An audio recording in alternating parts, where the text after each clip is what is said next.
আমার বাবার কষ্টের জীবন আমি তাকায় তাকায় দেখেছি। বাবায় কোমরে মাজায় গামছা লাগায় মানুষের বাড়ি কাজ করে খানা নিয়ে আসে। এমনও ঈদের দিন গেছে একটা নতুন জামা আমার বাবায় দিতে পারে না।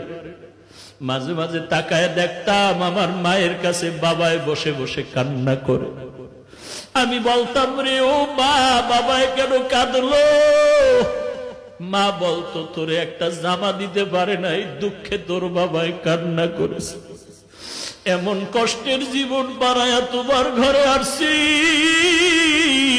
জানির কারি সাহেব আজকে আল্লাহর কাছে দোয়া করে গেলেন, কিন্তু দেখে যেতে পারলেন না যে হাফিজুর রহমান কেমন হয়ে গেল। আমার হাত আর তার হাত এক জায়গায় নিয়ে এইভাবে উঠায়া উজানি বৈশা ঘরে বৈশা দোয়া করতেন, আল্লাহ আমার হাতের সাথে ওর হাতটাও তুমি কবুল করে নেও। আমি চাই ও ভালো একজন আলেম হবে আর একটা বড় মাদ্রাসা করবে। আজকে ঢাকার শহরে রমজানের শেষের দিকে মাদ্রাসা ঢালাই দিলাম 7,500 স্কয়ার ফিট ছাদ। মাদ্রাসা চলতেছে, কিন্তু কারি সাহেব দেখে যেতে পারলেন না সেই দোয়ার মাদ্রাসা। আমার বাবা মা জীবনে ভালো এলেম অর্জন করতে পারেনি, মাদ্রাসায় পড়তে পারেনি।